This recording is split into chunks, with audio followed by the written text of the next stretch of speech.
நல்லவன் தமிழ் நேயர்களுக்கு வணக்கம். நலமே சூழ்க நிகழ்ச்சிக்கு உங்களை வரவேற்பது நான் யுவராணி. இன்றைய நிகழ்ச்சியில கேன்சர்ஸ், யூரினரி இன்ஃபெக்ஷன்ஸ் பத்தி தான் பேச போறோம். இந்த கேன்சர்ஸ், யூரினரி இன்ஃபெக்ஷன்ஸ்லாம் ஏன் வருது, வந்தா இதை எப்படி டயக்னோஸ் பண்ணணும், இதை எப்படி ப்ரிவென்ட் பண்ணணும், அதையெல்லாம் தான் இன்னைக்கு நிகழ்ச்சியில டிஸ்கஸ் பண்ண போறோம். இதையெல்லாம் பத்தி விளக்கம் அளிப்பதற்காக urologist and advanced endoscopic urologist, laser surgeon professor doctor Griffin நம்ம கூட இணைஞ்சிருக்காரு. வாங்க டாக்டர் வெல்கம் பண்ணிட்டு ஷோக்குள்ள போலாம். வணக்கம் டாக்டர். வணக்கம் மிஸ் யுவராணி. நேயர்களுக்கு பணிவான வணக்கங்கள். Thanks for this wonderful opportunity. Okay doctor, இப்போ நம்ம இந்த டிசீசஸ்லாம் பத்தி டிஸ்கஸ் பண்றதுக்கு முன்னாடி ஃபர்ஸ்ட் யூராலஜிஸ்ட்னா என்ன டாக்டர், நீங்க என்ன டீல் பண்ணுவீங்க? யூராலஜிஸ்ட் நாங்க we are basically MS MCH super specialist. we deal with எங்களுக்கு என்னன்னா யூஷுவலா கிட்னி, யூரினரி சிஸ்டம், அதாவது யூரிட்டர் அண்ட் பிளாடர், ப்ராஸ்டேட் மேல்ஸ்ல, ஸோ யூரின் டியூப், யூரித்ரான்னு சொல்லுவோம். இந்த ஆர்கன்ஸ்ல வரக்கூடிய பிரச்சனைகளை நாங்கள் எண்டோஸ்கோபிக் சர்ஜரி மூலமாக இல்லை அறுவை சிகிச்சை மூலமாக டீல் பண்ணுற நாங்கள் யூராலஜிஸ்ட்னு சொல்லுவோம். இது மெடிக்கலாக மேனேஜ் பண்ணுறவங்கள நெஃப்ராலஜிஸ்ட்னு நாங்கள் சொல்லுவோம். ஸோ யூராலஜிஸ்ட் இஸ் பேசிக்லி நாங்கள் சர்ஜன்ஸ், யூரினரி சிஸ்டம் சம்மந்தப்பட்ட எல்லா குறைபாடுகள், கேன்சர்ஸ், இன்ஃபெக்ஷன்ஸ், கற்கள், இந்த all the leakage of urine, அதுக்கான காரணங்கள் எல்லாத்தையும் கண்டுபிடிச்சி அதை நம்ம நீக்கிறதுக்கான முயற்சிகள் எடுக்கிற சர்ஜன்ஸ்க்கு யூராலஜிஸ்ட்னு சொல்லுவோம். ஓகே டாக்டர், இப்போ இந்த யூரினரி இன்ஃபெக்ஷன்ஸ் பற்றி எக்ஸ்பிளைன் பண்ணுங்க டாக்டர். இது ஏன் வருது, இது என்ன பிரச்சனைனால இது வருது? யூரினரி இன்ஃபெக்ஷன்ஸ் ரொம்ப காமனாக பார்ப்போம் ப்ராக்டிஸில். மெஜாரிட்டி ஆஃப் ப்ராக்டிஸில் இன்ஃபெக்ஷன்ஸ் தான் காரணம். வேரியஸ் ரீசன்ஸ் இருக்கும். இன்ஃபெக்ஷன்ஸ் மென்னுக்கு தனியாக இருக்கும், அதே மாதிரி லேடிஸ்க்கு தனியாக காரணங்கள் இருக்கும்.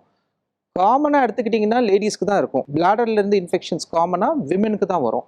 அண்ட் அனாட்டமி பார்த்தீங்கன்னாலும் அந்த பிறப்புறுப்பு, ஆசனவாய் ப்ளஸ் அந்த யூரினரி ஸ்ட்ரீம் சிஸ்டம் எல்லாமே கிட்ட இருக்கிறதுனால தொற்று நோய் ரொம்ப காமனா இருக்கும் இன்ஃபெக்ஷன்ஸ்.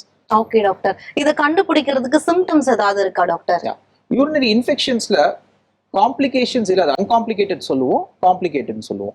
அன்காம்ப்ளிகேட்டட்னா காம்ப்ளிகேஷன் இல்லாதது. சிம்பிள் இன்ஃபெக்ஷன்ஸ்னா எப்படி இருக்கும்னா ஒரு சூடு பிடிச்ச மாதிரி இருக்கு, எரிச்சல் இருக்க மாதிரி இருக்கும், யூரின் போயிட்டு இருக்கும்போது ஒரு கடுக்குது டாக்டர் அப்படின்னு சொல்லுவாங்க.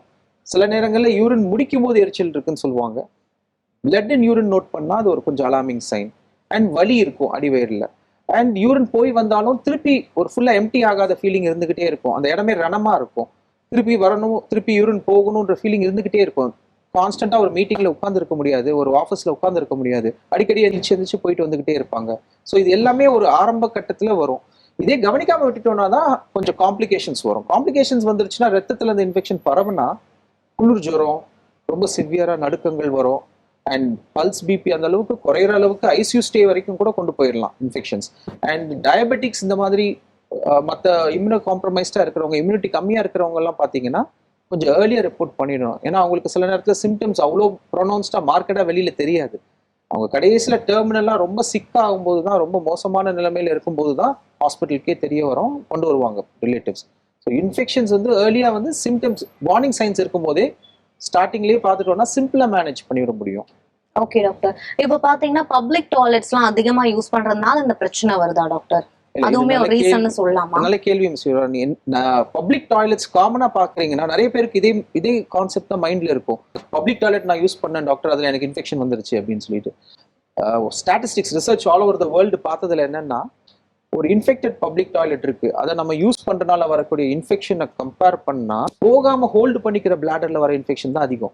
ஏன்னா யூரினரி சிஸ்டம் ஃபுல்லாவே பாக்டீரியா தான் இருக்கும். ஸோ அந்த இன்ஃபெக்ஷனை நீங்க வெளியில எக்ஸ்பெல் பண்ணாம உள்ள தேக்கி வைக்கிறதுனால வரக்கூடிய இன்ஃபெக்ஷன் அதிகம் ஒரு இன்ஃபெக்டட் பப்ளிக் டாய்லெட்டை யூஸ் பண்றதுல வரக்கூடிய இன்ஃபெக்ஷனை விட. ஸோ அதனால ஃப்ரீக்வெண்டா நம்ம பாடியில இருக்கக்கூடிய யூரின் ப்ரொடக்ஷனை அப்பப்போ நம்ம ஃப்ளஷ் பண்ணிட்டே இருக்கணும் வெளியில. ஓகே டாக்டர், இப்போ இதெல்லாம் எப்படி நம்ம தவிர்க்கிறது டாக்டர்? இதுக்கு என்ன பண்ணலாம்? அதான் பப்ளிக் டாய்லெட்ஸ்னு இல்லை, ஜென்ரலாகவே யூரினரி இன்ஃபெக்ஷன்ஸ் ப்ரிவென்ட் பண்றது அப்படின்னு சொல்றேன். ஒரு நார்மல் ஹைஜீன் தான், உள் சுத்தம் தான். பேசிக்கலா எக்ஸ்டர்னலா நம்ம எல்லாருமே நல்லா மெயின்டைன் பண்ணிக்கிறோம். பட் இன்டர்னலா ஒரு இடத்துல தூசி இருந்ததுன்னா என்ன பண்றோம், தண்ணி நிறைய நம்ம ஃப்ளஷ் பண்ணதான் அந்த கிருமிகள் வாஷ் ஆகி போகும். ஸோ நிறைய தண்ணி எடுத்துக்கணும் இன்டர்னலா. ஒரு நாளைக்கு லேடிஸ் பார்த்தீங்கன்னா 2.5 to 3 liters எடுத்துக்கிறது பெட்டர். மெயினும் ஆல்மோஸ்ட் 3 to 4 liters எடுத்துக்கலாம். ஸோ யூரின் கலரும் நல்லா கிளியரா இருக்கணும். மஞ்சளா இருக்குது அப்படின்னா உங்களுக்கு அந்த கான்சென்ட்ரேட்டடா இருக்குன்னு அர்த்தம். இன்ஃபெக்ஷன்ஸ் வரதுக்கான சான்சஸ் அதிகம். ஸோ குழந்தைங்களுக்கும் சொல்றது அதுதான், உங்களுடைய யூரின் கலர் மஞ்சளா இருக்குதுன்னா பாப்பா தண்ணி நிறைய குடிமா அப்படின்னு சொல்லணும். ஸோ எக்ஸ்பெல்லிங் த யூரின், அடிக்கடி யூரினை வெளியேற்றணும், உள்ள வச்சு தேக்கி வைக்கக்கூடாது, அது ஒன்று. அண்ட் மற்றபடி நம்ம வாஷிங் டெக்னிக்ஸ்லேயே நிறைய இன்ஃபெக்ஷன்ஸ் வரும். ஒரு ஃப்ரண்ட் டு பேக் அந்த பெரினியல் ஹைஜீன் சொல்லுவோம். அந்த பிறப்புறுப்பு அந்த சைடில் இருக்கக்கூடிய hygiene is very important, particularly லேடிஸில். அண்ட் இந்த பப்ளிக் டாய்லெட் யூஸ் பண்ணிட்டு ஃப்ளஷ் யூஸ் பண்ணும்போதெல்லாம் என்ன பண்ணுவாங்க நிறைய பேர், ஃப்ரண்ட் டு பேக் வாஷ் பண்ணுன்றது தான் நார்மல். நம்ம இந்தியாவில் எல்லாரும் என்ன பண்ணுவாங்க, பேக் டு ஃப்ரண்ட் வாஷ் பண்ணுவாங்க. ஸோ பண்ணும்பொழுது மோஷன்ல இருக்கக்கூடிய, அதாவது மோஷன் பைப்ல இருக்கக்கூடிய பாக்டீரியா ஈகோலைன்னு சொல்லி ஒரு கிருமி இருக்கு. அந்த கோலோன்ல இருக்கக்கூடிய பாக்டீரியா பேர் ஈகோலை. அந்த கோலன் பாக்டீரியா யூரினரி சிஸ்டம்க்கு முன்பக்கமா வந்துருது. அதுதான் உள்ள ஏறி போய் நமக்கு இவ்வளவு தலைவலி கொடுத்துருது.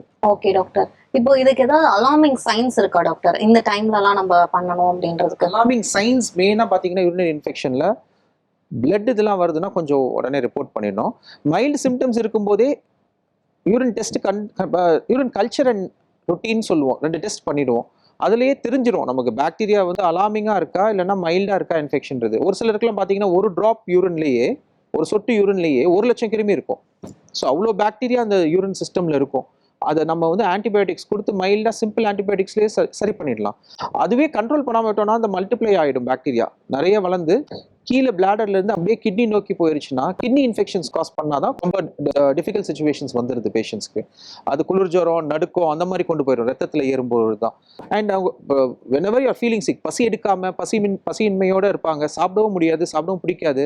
அண்ட் சுகர்ஸும் கண்ட்ரோல் இல்லாமல் போய்கிட்டே இருக்கும் இந்த இன்ஃபெக்ஷன்ஸ்னாலேயே. ஸோ நம்ம இதை கரெக்டாக கண்ட்ரோல் பண்ணிட்டோம்னாலே சிலருக்கு சுகர்ஸ் கண்ட்ரோல் வரும். ஸோ இது ஒரு விஷயஸ் சைக்கிள். இன்ஃபெக்ஷனால சுகர் கண்ட்ரோல் வராது, ஹை சுகர் ஆகிறதுனால திருப்பி ரீஇன்ஃபெக்ஷன்ஸ் வரும். ஸோ மாறி மாறி ஒரு சைக்கிள் மாதிரி போய்கிட்டே இருக்கும். ஓகே டாக்டர், இப்போ பாத்தீங்கன்னா நிறைய பேஷண்ட்ஸ் வந்து இந்த கிட்னி ஸ்டோன்ஸ்னால அதிகமா பாதிக்கப்படுறாங்க. இந்த கிட்னி ஸ்டோன் எதுக்காக வருது, எந்த ஏஜ் குரூப்பை இது வந்து அஃபெக்ட் பண்ணுது? கிட்னி ஸ்டோன்ஸ், கிட்னியுடைய ரோல் ஃபர்ஸ்ட் என்னன்னு தெரிஞ்சுக்கிட்டீங்கன்னா, இட்ஸ் ஃபில்டர். நம்ம உடம்புல அது வந்து ஒரு ஃபில்டர். உடம்புல இருக்கக்கூடிய இம்பார்ட்டன்ட் ஆர்கன் இஸ் கிட்னி. ஒரு ஒரு கம்ப்ளீட்டாக பார்த்தீங்கன்னா டேக்கு close to 180-200 litres of urine அது ட்ரெயின் பண்ணிகிட்டே இருக்கும். அவ்வளோ பிளட்டை வந்து ஃபில்டர் பண்ணி ட்ரெயின் பண்ணி வெளியில் கொண்டு வரும். அது வெளியில் கொண்டு வரும்போது உடம்புல இருக்க நச்சு பொருட்கள், unwanted minerals, toxic metabolites, germs எல்லாத்தையுமே வெளியே டிஸ்டில், அதை அப்படியே வடிகட்டி ஃபில்டர் பண்ணி வெளியில் கொண்டு வந்துருது. நம்ம தண்ணி நிறைய குடிச்சோம்னா அந்த வடிகட்டி வழியா எல்லாமே டிசால்வ் ஆகி வெளியில் வந்துடும். இப்போ கல்லுப்பு தியரி மாதிரி தான். ஒரு தண்ணி பாட்டில் இருக்கு, கல்லுப்பு கொஞ்சமா இருந்ததுன்னா ஈஸியாக கரைச்சிருது கண்ணுக்கு தெரியாத அளவுக்கு. அதே நம்ம கல்லுப்பு நிறைய போடுறோம், ஒரு கொஞ்சோண்டு தண்ணி இல்லைன்னா அது செடிமெண்ட் ஆகி கல் உருவாயிடுது இல்லையா. அதே மாதிரி தான் தண்ணி நம்ம சரியா எடுக்கலன்னா சூப்பர் சேச்சுரேஷன் ஆயிடுது. யூரின் சிஸ்டம் வந்து ரொம்ப கான்சென்ட்ரேட் ஆகி மஞ்சளாகி அதுக்கப்புறம் கல் படிஞ்சு அது கிட்னியால ஃபில்டர் பண்ண முடியாத நிலைமைக்கு போய் கிட்னிலேயே படிஞ்சிருது. சிலருக்கு சின்ன 1-2 mm ஆரம்பிக்கும் கல், அது பெருசா வளர்ந்து சிலருக்குலாம் 45 சென்டிமீட்டர் வரைக்கும்லாம் வளர்ந்துருக்கு. we have seen such huge stones. சிலருக்குலாம் 2500 கற்கள் கூட யூரினரி பிளாடர்ல இருந்தெல்லாம் எடுத்திருக்கோம் எண்டோஸ்கோபி மூலமா. So we have to see. Age வந்து முக்கியமா எடுத்துக்கிட்டிங்கன்னா வயசு வித்தியாசங்கள் கிடையாது. நம்ம இருக்கிறது டிராபிக்கல் கிளைமேட்ல, இங்க நமக்கு வெயில் கொஞ்சம் ஜாஸ்தி தான். நிறைய ஸ்வெட் மூலமா நம்ம நீரை லூஸ் பண்றோம். நம்ம பேசும்போது வாட்டர் நம்ம உடம்புல இருந்து போகுது, மூச்சு விடும்போது நம்ம உடம்புல இருந்து நீர் சத்து வெளியேறுது, அண்ட் மோஷன்ல நீர் சத்து வெளியேறுது. இது எல்லாமே இன்சென்சிபிள் லாஸ்ன்னு சொல்லுவோம். நம்மளால கணக்கெடுப்பு பண்ண முடியாது எவ்வளோ தண்ணி போகுதுன்னு. ஏன்னா உங்களுக்கும் எனக்கு டிஃப்ரெண்ட்டாக இருக்கலாம். நீங்கள் வாக் பண்ணுவீங்க, ஜிம் போறீங்கன்னா உங்களுக்கு இன்னும் நிறைய வேர்வை வழியாக will be losing water. So ஜென்ரலாக பொதுவாக ஒரு ஆளுக்கு 1 லிட்டர் தண்ணி தான் ஒரு நாளைக்குன்ற மாதிரி வச்சிருந்தீங்கன்னா இந்த 4 மெத்தட்ஸ்லேயே நம்ம உடம்புல இருந்து நீர் வெளியில் போயிடும். அப்புறம் 5வது தான் கிட்னிக்கே தண்ணி வருது. ஸோ தண்ணி சரியாக கிட்னிக்கு வரலைன்னா ஃபில்டர் பண்ணுறதுக்கு அதால் அந்த கற்களை வெளியில் தள்ள முடியாது. ஸோ அது உள்ளே படிஞ்சிருது, அது வந்து கிட்னிக்கே ஆபத்தை கொடுத்துருது. So that is why importance liquids தான் நம்ம ரொம்ப முக்கியம். சிலர்லாம் சொல்லுவாங்க அதிகமாக தண்ணி குடிச்சா கிட்னி ஃபெயில் ஆகிடும் டாக்டர்னு. அது தவறானது. அது எங்கேருந்து வந்துச்சுன்னு பார்த்தீங்கன்னா, ஏற்கனவே ஒருத்தங்க கிட்னி ஃபெயிலியர் ஆயிருச்சு, அவங்களுக்குலாம் பிளட்ல பார்த்தீங்கன்னா கிரியாட்டினின் ஒரு உப்பு இருக்கும் உடம்புல. அந்த கிரியாட்டினின் பிளட் டெஸ்ட்ல பார்த்தா ரொம்ப ஹையாக இருக்கும். நார்மலாக 1.5 கீழே இருக்கும். நிறைய பேருக்கு டயபெட்டிஸ்னால பிபினால ஹை ஆகிட்டே போகும். ஸோ அந்த ஹை ஆகி போய் 4, 5, 6 இருக்கவங்களுக்குலாம் கிட்னி வந்து அந்த ஃபில்டர் ஃபெயில் ஆகிடும், வடிகட்டி ஃபெயில் ஆகிடும். அந்த மாதிரி இருக்கவங்களுக்கு தண்ணி எக்ஸசிவாக குடிச்சாங்கன்னா ஏற்கனவே அவங்க உடம்புல நீர் உடம்பு ஃபுல்லாக தேங்கி நிற்கும், கால்லாம் வீங்கி இருக்கும், மூச்சு விட கஷ்டப்படுவாங்க. தண்ணி வந்து லங்ஸ்ல சேர்ந்து நிற்கும் போது மூச்சு விட முடியாது. ஸோ இந்த மாதிரி உடம்பு முகம்லாம் வீங்கி போயிடும். ஸோ இந்த மாதிரி நீர் உடம்பு ஃபுல்லாகவே தேங்கி நிற்கும். ஏன்னா கிட்னியால அந்த நீரை பிரித்து வெளியில் தள்ள முடியாதனால. அவங்க யூரின் அவுட்புட்டே ஒரு நாளைக்கு எடுத்துக்கிட்டிங்கன்னா 400-500 மில்லி தான் போவாங்க. ரொம்ப டெர்மினல் ஸ்டேஜில் இருக்கிற கிட்னி ஃபெயிலியர் பேஷண்ட்ஸுக்கு யூரினே வராது, 50 மில்லி 100 மில்லி தான் வரும். அந்த மாதிரி இருக்க பேஷண்ட்ஸ் அந்த ஸ்டேஜுக்கு போனவங்களுக்கு தான் தண்ணி வந்து நாங்கள் ரெஸ்ட்ரிக்ட் பண்ணிடுவோம். ஈவன் ரசம் மோர் அதை கூட நாங்கள் கணக்கில் எடுத்து தான் இன்புட் அவுட்புட் சார்ட் போட்டு எவ்வளோ உள்ள எடுத்துக்கிறாங்க எவ்வளோ வெளியில் போகுதுன்னு ரொம்ப ஸ்ட்ரிக்டாக வச்சுருப்போம். பட் கிரியாட்டினின் நார்மலாக இருக்கிறவங்க, யங் பேஷண்ட்ஸ், ஆக்டிவ் பேஷண்ட்ஸ் எல்லாருமே கண்டிப்பாக தண்ணி நிறைய எடுத்துக்கணும். 2.5-3 லிட்டர்ஸ் பாட்டில் தனியாக வைக்க சொல்லிடுவோம். இன்ஃபேக்ட் நீ கற்களுக்கு நம்ம பேசிட்டு இருந்தோம், கற்களுக்கு எங்களுக்கு அமெரிக்கன் நியூராலஜி அசோசியேஷன் கைட்லைன்ஸ் என்ன சொல்லுதுன்னா, ஒருத்தவங்க ஸ்டோன் ஃபார்மர் கண்டிப்பா ஒரு 10 வருஷத்துக்குள்ள ஒரு தடவை ஃபர்ஸ்ட் டைம் ஸ்டோன் வந்துச்சுன்னா 10 வருஷத்துக்குள்ள கண்டிப்பா 50% திருப்பி இன்னொரு ரெக்கரன்ஸ் வரும். அது வராம எப்படி ப்ரிவென்ட் பண்றதுன்னு பாத்தீங்கன்னா 2.25 லிட்டர்ஸ் யூரினே போகணும். அப்போ 2.25 லிட்டர்ஸ் யூரினே போகணும்னா எவ்வளவு தண்ணி அவங்க எடுத்துக்கணும்? நிறைய ஒரு 3.5 to 4 லிட்டர்ஸ் எடுத்துக்கிட்டாதான் அவங்களுக்கு அந்த நீரும் வந்து அந்த சின்ன சின்ன கற்களா இருக்கும் போதே அடிச்சுட்டு வெளியில வந்துடும். ஸோ இதுதான் இந்த யூரினரி, இந்த தண்ணி குடிக்கிறது பத்தி இதுதான் இம்பார்ட்டன்ஸ் நமக்கு. ஓகே டாக்டர், அடுத்தது அந்த ப்ராஸ்டேட் கிளாண்ட பத்தி சொல்றீங்களா? அதுல என்ன மாதிரியான டிசீஸ்லாம் வரும், அதை பத்தி சொல்லுங்க. ப்ராஸ்டேட் கிளாண்ட் ஆக்சுவலா எல்லா மென்னுக்கும் இருக்கும், லேடிஸ்க்கு கிடையாது ப்ராஸ்டேட் கிளாண்ட்ன்றது. அது எப்படி இருக்கும்னா, லொகேஷன் பாத்தீங்கன்னா பிளாடர்ல இருந்து யூரின் வெளியில போற அந்த பகுதி இருக்கு இல்லையா, அந்த பிளாடர்ல இருந்து யூரின் வெளியில போற டியூப் பேரு யுரித்ரா. அந்த யுரித்ரான்ற அந்த டியூப் சுத்தி இருக்கக்கூடிய ஒரு கிளாண்ட் தான், ஒரு உளுந்து வடை மாதிரி இருக்கும். அந்த உளுந்து வடை மாதிரி இருக்கிற அந்த ப்ராஸ்டேட் கிளாண்டுடைய சென்டர் ஹோல் வழியா தான் யூரின் பைப் இறங்கி போகும். ஸோ அந்த இது பெருசாக ஆக வயசாக ஆக 50 இயர்ஸ்க்கு மேல எல்லாருக்கும் நரமுடி வர மாதிரி நரைக்கிற மாதிரி ப்ராஸ்டேட் கிளாண்ட் என்லார்ஜ்மெண்ட் கண்டிப்பா வரும். அது என்லார்ஜ் ஆகும் பொழுது சென்டர்ல போற அந்த யூரின் பைப்பை நெருக்கிடுது, ஸ்குவீஸ் பண்ணிடுது. ஸோ ஸ்குவீஸ் பண்றதுனால மென் அபவ் 50 ஜென்ரலா பாத்தீங்கன்னா யூரினரி சிஸ்டம் ட்ரபிள் ரொம்ப அதிகமா இருக்கும். வீட்டில் ஆல்மோஸ்ட் ஒரு 50 வயசுக்கு மேல 60 வயசு மேல இருக்கக்கூடிய பெரியவங்க இருக்காங்கன்னா 50% அது கண்டிப்பா இருக்கும். அதான் நான் சொல்றது என்னன்னா, ஐதர் என்னுடைய அப்பாவுக்கு இருக்கலாம், இல்லைன்னா என்னுடைய மாமனாருக்கு இருக்கலாம். 2 பேர்ல யாருக்காவது ஒருத்தவங்களுக்காவது இருக்கும். ஸோ நீங்க நம்மளுடைய ரோல் என்ன, நம்ம பெரியவங்க எவ்வளவு நேரம் ரெஸ்ட் ரூம்ல இருக்கிறாங்கன்றத ஒரு கண்ணு பார்த்துக்கணும். ரொம்ப நேரம் டைம் எடுக்கிறாங்க, ரொம்ப ரெஸ்ட், நம்ம டிராவல்ல இருக்கும்போதும் பயந்து வராங்க, ரெஸ்ட் ரூம் எங்க இருக்குன்னு பார்த்துக்கிட்டே இருக்கிறாங்கன்னா கண்டிப்பா அவங்க suffering from this problem. In silence, வெளியில சொல்ல மாட்டாங்க ஜென்ஸ் யூஷுவலா. ஸோ நம்மளா அவங்கள ஒரு செக்அப் கூட்டிட்டு வந்தாதான் ஒரு சின்ன ஸ்கேன்ஸ்லேயே கண்டுபிடிச்சிட முடியும் எங்களால ப்ராஸ்டேட் கிளாண்ட் வளர்ந்துருக்கா இல்லையான்னு. 2 மினிட்ஸ்ல கண்டுபிடிச்சிடலாம். அதனால நீர் வந்து ரிட்டென்ஷன் இருந்துகிட்டே இருக்கும், பிளாடர் அது எம்டி பண்ண விடாது அந்த ப்ராஸ்டேட் கிளாண்ட். ஸோ ரொம்ப தங்கி ஒரு சிலருக்குலாம் ரொம்ப சிவியரா தங்கிருச்சுன்னா டியூப் போட்டு தான் நாங்கள் யூரின் எடுக்க வேண்டியிருக்கும் நிறைய பேருக்கு. ஸோ அந்த ஸ்டேஜுக்கு போறதுக்கு முன்னாடியே கண்டுபிடிச்சிட்டோம்னா மெடிசின்ஸ்லேயே சிம்பிளா நம்ம அந்த பாதையை சரி பண்ணிடலாம், சீர் செஞ்சிடலாம், ப்ராஸ்டேட்டை வளர விடாம தடுத்துடலாம். ஏன்னா மாடர்ன் மெடிசன்ல நிறைய மெடிசின்ஸ் இருக்கு, ரொம்ப கம்ஃபர்டபுளா சிம்பிளாவே நம்ம பேஷண்ட்ஸை வச்சு கொண்டு போய்க்கலாம். அண்ட் அது தாண்டிட்டாங்கன்னா தான் நம்ம நிறைய எண்டோஸ்கோபிக் லேசர் சர்ஜரிஸ் வழியா அந்த ப்ராஸ்டேட் எது உள்ள நம்ம கம்ப்ரஸ் பண்ணி அந்த பாதையை நெருக்குதோ அதெல்லாமே லேசர்ல ஷேவ் பண்ணி கிளியர் பண்ணி விட்டுறலாம். ஓகே டாக்டர், இதை எப்படி டயக்னோஸ் பண்றது doctor? as you said, as நம்ம டிஸ்கஸ் பண்ண மாதிரி நம்ம டயக்னோஸ் பண்றது கிளினிக்கலா நாங்க பார்த்து ஹிஸ்டரி டேக்கிங், அதாவது பேஷண்ட்டுடைய சிம்டம்ஸ் வச்சே நாங்க ஒரு இது கண்டுபிடிச்சிருவோம். எத்தனை தடவை யூரின் போறாங்க. இந்த ப்ராஸ்டேட் உபாதைகள் இருக்கிறவங்க ஜென்ரலா பாத்தீங்கன்னா அர்ஜென்ட்டா யூரின் வந்துட்டு இருக்கும், ஒரு அடக்கி வச்சுக்க முடியாது, உடனே அவங்க போக வேண்டியிருக்கும். இல்லை நைட் டைம் யூரினேஷன் அடிக்கடி போயிட்டே இருப்பாங்க. தூக்கத்தில் நார்மல் பர்சன் எந்திரிக்க கூடாது, நைட் ஒரு 10 மணிக்கு படுத்தாங்கன்னா 6 மணிக்கு எந்திக்கணும். ஸோ இதுதான் நார்மலாக இருக்க வேண்டிய ஒரு இது. சிலர் நைட் எல்லாம் எவ்ரி 1 hour எந்திரிச்சு யூரின் போயிட்டு வந்துட்டே இருப்பாங்க. நிறைய பேர் என்ன ஆயிடும், இந்த நைட் டைம் போறவங்கனால தான் இந்த தலை சுத்து வந்து அந்த மிடில் ஆஃப் த நைட்ல அரை தூக்கத்தில் போகும்போது கீழே வடிக்க விழுந்து ஃப்ராக்சர்ஸ் ஆயிடும்.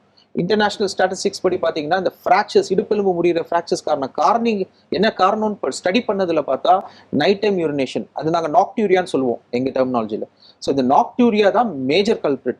அடுத்தது யூரின் வந்து ஃப்ளோவே தின்னா போகும், மெல்லிஸா போகும். சின்ன வயசுல தூரமா போன மாதிரி இருக்காது, அந்த ஸ்ட்ரீமே கிட்டக்கே விழுது. டாக்டர் எனக்கு ரொம்ப தூரம் போக மாட்டேங்குது, ரொம்ப நேரம் டைம் எடுக்குது, போய் நின்ன உடனே ஆரம்பிக்க மாட்டேங்குது, முக்கி போக வேண்டியிருக்கு. சிலர்லாம் பார்த்தீங்கன்னா ஒரு சினிமா தியேட்டர்ல ரெஸ்ட் ரூம் போறாங்கன்னா first 5 toilet rest room use பண்ண மாட்டாங்க, கடைசியில் போய் ஓரமாக நின்றுவாங்க. ஒரு டைம் எடுத்து முக்கி மெதுவாக ஸ்லோவாக ஸ்ட்ரெயின் பண்ணி கஷ்டப்பட்டு போவாங்க. அதுவும் அவங்க போய் முடிச்சதுக்கப்புறம் எம்டி பண்ண ஃபீலிங் இருக்கா அப்படின்னு கேட்டிங்கன்னா நிறைய பேருக்கு எங்களுக்கு இல்லை சார், கொஞ்சம் உள்ள தங்குது, கொஞ்சம் ட்ராப்பாக தான் போகுது, கொஞ்சம் கஷ்டப்பட்டு தான் நாங்கள் சஃபர் பண்ணிட்டு இருக்கோம் அப்படின்னு சொல்லுவாங்க. அவங்களுடைய குவாலிட்டி ஆஃப் லைஃபே குறைஞ்சிரும், ரொம்ப சஃபர் ஆகிட்டு இருப்பாங்க. இந்த நைட்டு தூங்காமல் இருக்கிறவங்கலாம் டே டைம் பார்த்தீங்கன்னா அரை தூக்கத்திலேயே இருந்ததுனால மார்னிங்கும் அவங்களால கான்சென்ட்ரேட் பண்ணி ஒர்க் சரியா பண்ண முடியாது. அவங்களுடைய பிபி இதனால ரத்த அழுத்தம் எல்லாமே இன்க்ரீஸ் ஆகும். அந்த ப்ரொடக்டிவிட்டி ஒர்க் பிளேஸ்லையும் அவங்களால கான்சென்ட்ரேட் பண்ண முடியாதனால they will be suffering in silence. So இது எல்லாமே இந்த ப்ராஸ்டேட் இஷ்யூஸ்னால வரலாம். இன்ஃபெக்ஷன்ஸ் காமனாக வரும் ப்ராஸ்டேட் இஷ்யூஸ்னால. இந்த நீர் தேங்கினாலே உள்ள இன்ஃபெக்ஷன்ஸ் வந்துடும், கிருமிகள் வந்து. அண்ட் அந்த ப்ராஸ்டேடைட்டிஸ் கண்ட்ரோல் பண்ணாமல் விட்டோம்னா அதனால ப்ளீடிங் கூட வரலாம். சிலருக்குலாம் ரொம்ப லாங் டியூரேஷன் பார்த்தோன்னா இப்போலாம் நிறைய காமன் கேன்சர்ஸ் கூட பார்க்குறோம் நாங்கள், ப்ராஸ்டேட் கேன்சர்ஸ் வித் ஏஜ். இது எல்லாமே ஒரு சிம்பிள் ஸ்கேன்ல கண்டுபிடிச்சிட முடியும். ஒரு பிளட் டெஸ்ட், ஒரே ஒரு பிளட் டெஸ்ட் PSAன்னு சொல்லுவோம், இதுலையும் பார்த்தோம்னாலும் நமக்கு தெரிஞ்சிடும் இந்த ப்ராஸ்டேட் ஹெல்த் கரெக்டாக இருக்கா இல்லையான்றது. அண்ட் ஒரு ஃப்ளோ டெஸ்ட்னு ஒன்று பண்ணுவோம், யூரோஃப்ளோமெட்ரின்னு. மிஷினில் போய் அது ஜஸ்ட் ஒரு கமோட் இருக்கும் பாத்ரூம், அதில் போய் அவங்க யூரின் பாஸ் பண்ணாங்கன்னா அவங்களுடைய யூரின் ஸ்பீடை வச்சே கணிச்சிடலாம் நம்ம ப்ராஸ்டேட் எவ்வளோ உள்ள 50% அடைச்சிருக்கா, இல்லை ரொம்ப ஸ்குவீஸ் பண்ணி கம்ப்ளீட்டாக பிளாக் பண்ணியிருக்கா இல்லையா அப்படின்றத நம்ம அந்த யூரின் ஸ்ட்ரீம் போற கிராஃப் எங்களுக்கு காமிக்கிறத வச்சு நாங்க சொல்லிட முடியும். டாக்டர், இப்போ ப்ராஸ்டேட் கிளாண்ட் பத்தி பேசிட்டு இருந்தோம்ல, ப்ராஸ்டேட் கிளாண்ட் எங்க இருக்கு, கரெக்டா எங்க லொகேட் ஆயிருக்கு, அதை பத்தி சொல்றீங்களா? ஓகே, நான் இந்த மாடல் வச்சு உங்களுக்கு கொஞ்சம் சொல்லிடுறேன். Okay so doctor. Prostate gland இது வந்து ஒரு மேல் ரீப்ரொடக்டிவ் சிஸ்டம் அதோடைய. ஸோ இந்த 3D மாடல் பார்த்தீங்கன்னா இதுதான் பிளாடர், யூரினரி பிளாடர். ஸோ இந்த பிளாடர்ல இருந்து யூரின் இப்படி வெளியில போகுது பாருங்க, இந்த தின் லைன், இதுதான் யூரின் ஃப்ளோ ஆகிற பைப். ஸோ இந்த பைப்பை சுற்றி இருக்கிற இந்த கிளாண்ட், இந்த ரவுண்ட் கிளாண்ட் தான் ப்ராஸ்டேட் கிளாண்ட். சென்டர் ஹோல் வழியாக தான் யூரின் பைப் இப்படி இறங்கி இப்படி வெளியில போகுது. ஸோ இந்த ப்ராஸ்டேட் கிளாண்ட் நார்மல் பர்சனுக்கு 20 to 25 ml or 20 to 25 cc இருக்கும் சைஸ். ஸ்கேன்ல பார்த்தா சொல்ற சைஸ் இதுதான். அது என்ன ஆகும், சிலருக்கு 40, 60, 80, 120, 250, 350 வரைக்கும் பார்த்துருக்கோம் நாங்க. ஸோ இந்த சைஸ் இன்க்ரீஸ் ஆக ஆக இந்த ப்ராஸ்டேட் கிளாண்ட் வந்து அந்த பைப்பு நடுவில் போகிற பைப்பை நெருக்கிடுது. ஸோ நெருக்கிறதுனால நார்மல் பர்சன் எம்டி பண்ற பிளாடர் வந்து கொஞ்சம் சைஸ் பெருசாக ஆக பார்த்தீங்கன்னா இந்த சைஸ்ல இருக்கவங்களுக்கு கொஞ்சம் யூரின் ஸ்டாக்னேஷன் வந்துருது. ஸோ போக போக நாளடைவில் அது நம்ம கவனிக்காம விட்டோம்னா அந்த நீர் சேர்ந்து சேர்ந்து சேர்ந்து பிளாடர் ஃபுல்லாவே ரிட்டென்ஷன் சொல்லுவோம், அக்யூட் ரிட்டென்ஷன். துடிச்சிட்டு வருவாங்க, திடீர்னு வலி இருக்குது டாக்டர், யூரினே போகல, முட்டிக்கிட்டு வருது ஆனா யூரினே போகலன்னு சொல்லுவாங்க. அப்போ கடைசியில் பார்த்தோம்னா உள்ள ஃபுல்லா பிளாடர்ல யூரின் தங்கி இருக்கும், அவங்களால வெளியிலேயே போக முடியாது. இன்ஃபேக்ட் அவங்க 10, 20 ml தான் போவாங்க. அது என்னன்னா டேங்க் ஃபில் ஆகி வரக்கூடிய மிச்ச யூரின் தான் அவங்க போயிட்டு இருப்பாங்க. ஸோ இது சிலருக்கு இந்த இது நம்ம கவனிக்காம விட்டோம்னா இந்த ஸ்டேஜ்ல இருந்து ரிவர்ஸ் ஆகி கிட்னிக்கு போய் கிட்னி ஃபெயிலியர் வரைக்கும் கொண்டு வந்துரும். ஸோ அதனால நம்ம ஏர்லியா டயக்னோஸ் பண்ணி ஐடென்டிஃபை பண்ணிக்கணும். இதற்கான ட்ரீட்மெண்ட் முறையெல்லாம் இருக்கா சார் இந்த ட்ரீட் பண்றதுக்கு? ஆமா, ப்ராஸ்டேட்டுக்கு ட்ரீட்மெண்ட் அந்த growth வளர்ற ஸ்டேஜை பார்த்துட்டு ஸ்டேஜை பொறுத்து நிறைய டேப்லெட்ஸ் இருக்கு. சிம்பிளா மெடிகேஷன்ஸ் வழியாவே அந்த பாதையை விரிவுபடுத்தி அந்த ப்ராஸ்டேட்டை ஷ்ரிங்க் பண்ண வைக்கிறதுக்கான மெடிசின்ஸ் நல்லாவே இருக்கு. அது இன்ஸ்டன்டாவே ஒரு சிலருக்குலாம் மாத்திரை போட்டு ஒரு 6 hours அவங்களுக்கு எஃபெக்ட்ஸ் தெரிய ஆரம்பிச்சிடும் நல்லாவே. அண்ட் ஓவர் த கோர்ஸ் ஒரு 3 to 6 மாசம் மாத்திரைகள் எடுக்கும்போது இந்த ப்ராஸ்டேட் நல்லா ஷ்ரிங்க் ஆகி வந்துடும். ஷ்ரிங்க் ஆகிட்டு இன்னும் அந்த பாதை ஃப்ரீயாக இருந்தாலும் நல்லா யூரின் போவாங்க. ரொம்ப சிவியர் ஸ்டேஜில் ப்ரெசென்ட் ஆகிறவங்களுக்கு, ரொம்ப இன்ஃபெக்ஷன்ஸ் அடிக்கடி வரவங்களுக்கு, பிளட் யூரின்ல அடிக்கடி போகிறவங்களுக்கு அந்த ப்ராஸ்டேட் கிளாண்ட்ல இருந்து அதனால கற்கள் நீர் உள்ள தங்கி தங்கி கற்கள் ஃபார்ம் ஆகும் நிறைய பேருக்கு. ஸோ அந்த மாதிரி இஷ்யூஸ் இருக்கு அவங்களுக்கு. அண்ட் கிட்னி ஃபெயிலியர் அளவுக்கு, ஏன்னா ப்ராஸ்டேட் யூரினை வெளியிலேயே போக விடாம கிட்னி ரிவர்ஸ் ஆகி டேங்க்குக்கே ப்ராப்ளம் வருது. கிட்னிக்கே ப்ராப்ளம் வர்றவங்களுக்கு சர்ஜிக்கல் மொடாலிட்டி சொல்லுவோம். சர்ஜரின்றது அந்த காலத்துல மாதிரி ஓப்பன் சர்ஜரி மாதிரி கிடையாது. யூரினரி துவாரம் வழியாவே சின்னதாக கேமராஸ் நம்ம பாஸ் பண்ணிட்டு ஒரு பென் டைப் கேமரா பாஸ் பண்ணி உள்ளேயே நம்ம அந்த லேசர்ஸ்லையும் எண்டோஸ்கோபிக்காவே நம்ம அதை ஃபுல்லாகவே கிளியர் பண்ணி அந்த பாதையே அந்த சேனல் ஃபுல்லாக கிளியர் பண்ணிடுவோம். ஸோ ஃப்ளோவும் அதுல இருந்து நல்லா ஈஸியாக நார்மலைஸ் ஆகிடும். ஓஏபினா என்ன டாக்டர்?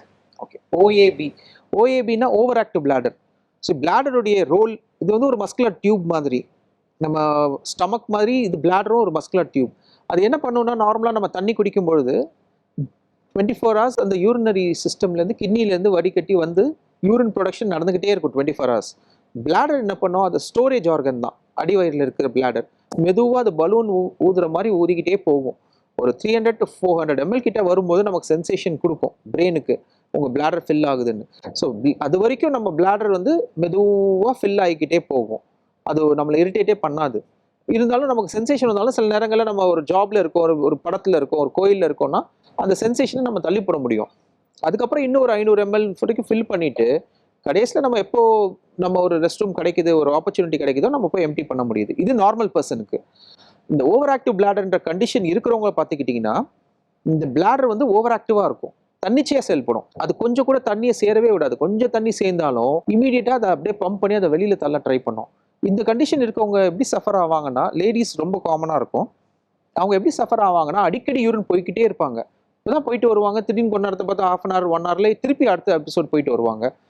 நைட்டும் தூக்கம் கெட்டு போயிடும், அடிக்கடி வந்துகிட்டே இருக்கும். மாடர்ன் அட்வான்ஸ்ட் மெடிசின்ஸ் நிறைய இருக்கு, அதை வச்சுட்டே நம்ம ரொம்ப அவங்களுடைய அந்த சோஷியல் இதுவே நம்ம கண்ட்ரோல் பண்ணி கொண்டு வந்துடலாம். அதனால ரொம்ப ஃபியர்ஃபுல்லா இருப்பாங்க நிறைய பேர். இந்த ஏசி வந்தாலுமே அந்த காத்து வந்தாலுமே ட்ரிகர் ஆகும். நிறைய ட்ரிகர் ஃபேக்டர்ஸ் இருக்கும் இந்த மாதிரி இந்த ஓவர் ஆக்டிவ் பிளாடருக்கு. ஏன் இந்த பிளாடர் ட்ரிகர் ஆகுதுன்னு, ஒரு சிலருக்கு காஃபி எடுத்துக்கிட்டாங்கன்னா ட்ரிகர் ஆகிடும். நிறைய பேர்லாம் ஸ்மோக் பண்றவங்க, ஆல்கஹால் எடுக்கிறவங்களுக்கு ட்ரிகர் ஆகும். ஒரு தண்ணி சத்தம் கேட்டாலே சிவியர் ஃபார்ம்ஸ்ல நிறைய பேருக்கு ட்ரிகர் ஆகும். தண்ணியில கை வச்சா ட்ரிகர் ஆகும். வெறும் தரையில கால் வச்சு நடந்தாலும் ட்ரிகர் ஆகும். சில பேர் சிரிச்சா தும்முனா லீக்கேஜ் வரும். அது வந்து தன்னிச்சையா லீக் ஆகுறது வந்து அது இன்னொரு கேட்டகரி. அது வந்து ஸ்ட்ரெஸ் இன்கான்டினன்ஸ் சொல்லுவோம். அந்த சதைகள்லாம் வீக் ஆகுறதுனால வரக்கூடியது வந்து ஸ்ட்ரெஸ் இன்கான்டினன்ஸ், யூரினரி இன்கான்டினன்ஸ்னு. அது ஆஃப்டர் நார்மல் டெலிவரி விமென்க்கு லேடிஸ்க்கு அந்த நார்மல் பேசேஜில் குழந்தை வரும்பொழுது அந்த மசில்ஸ் எல்லாம் ஓப்பன் அப் பண்ணிட்டு குழந்தை வெளியில் வர்றதுனால அந்த மசில் திருப்பி கூடாமல் இருக்கிறதுனால அந்த ஸ்குவீஸ் பண்ணாதனால பிளாடர்லேருந்து தண்ணி நேராக லீக் ஆகிடுது. அதுக்கு தான் ஸ்பெஷல் எக்ஸசைசஸ்லாம் டீச் பண்ணுவோம் இப்போல்லாம் டெலிவரிக்கு அப்புறம். கீகெல்ஸ் எக்ஸசைஸ்னு நம்ம எப்போ மசில் எக்ஸசைசஸ் பண்ணோம்னா ஜிம் ரெகுலராக பண்ணோம்னா மசில் பாடி பில்ட் ஆகிற மாதிரி 6 மாதம் 8 மாதம் ஆகுது இல்லையா, அதே மாதிரி இந்த கீகெல்ஸ் எக்ஸசைஸ் நல்லா பண்ணுறவங்களுக்கு அந்த மசில்ஸ் வந்து ரீக்ரோப் ஆகி நல்லா அந்த யூரினரி சிஸ்டத்தை இறுக்கி ஹக் பண்ணி பிடிச்சிக்கும். ஸோ அவங்க இருமுனாலும் தும்முனாலும் நிறைய பேருக்கு அந்த லீக்கேஜ் நடக்காமல் அதை கண்ட்ரோல் பண்ணிக்கும். ஸோ இதெல்லாமே சிம்பிள் மெத்தட்ஸ்.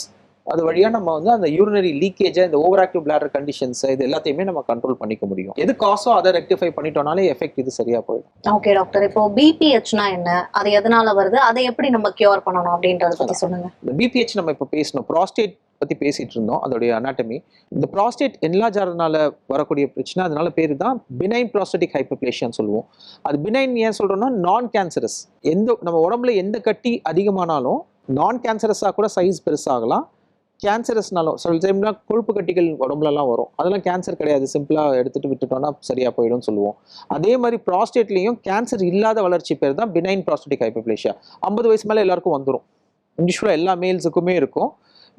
இந்த இன்சிடென்ட்ஸ் எப்படின்னு பார்த்தீங்கன்னா, ஒரு 70 வயசுல இருக்கிற கேட்டகரி பேஷண்ட்ஸ் கூப்பிட்டுட்டு நீங்கள் அவங்கள ஸ்க்ரீன் பண்ணீங்கன்னா அதில் 70% 10 பேரை ஸ்க்ரீன் பண்ணீங்கன்னா 7 பேருக்கு இருக்கும். அதே 90 இயர்ஸில் இருக்கக்கூடிய ஒரு குரூப் ஆஃப் ஸ்கூல் மேட்ஸ் இல்லை காலேஜ் மேட்ஸ் இருக்காங்கன்னா 90 வயசுல இருக்கக்கூடியவங்களை எடுத்து ஸ்க்ரீன் பண்ணீங்கன்னா அதில் 9 பேருக்கு 90% இருக்கும். ஸோ அதுதான் அதோடைய இன்சிடென்ஸ். 50 வயசுல எடுத்துக்கிட்டிங்கன்னா க்ளோஸ் டு 50% இருக்கும். ஓகே டாக்டர், இப்போ பார்த்தீங்கன்னா யூரினரி இன்ஃபெக்ஷன்ஸ்ல என்ன மாதிரியான கேன்சர்ஸ்லாம் வரும் டாக்டர், அதை எப்படி நம்ம கியூர் பண்ணணும்? யூரினரி சிஸ்டம்ஸ்ல யூரினரி சிஸ்டம்ல பார்த்துட்டிங்கன்னா காமனஸ்ட் மேல்ஸ்ல எடுத்துக்கிட்டிங்கன்னா ப்ராஸ்டேட் கேன்சர் ரொம்ப காமனாக பார்க்குறோம். ஸோ இந்த ப்ராஸ்டேட் கேன்சர் வந்து வித் ஏஜ் வர்றதுல ஒரு கேன்சர் தான்.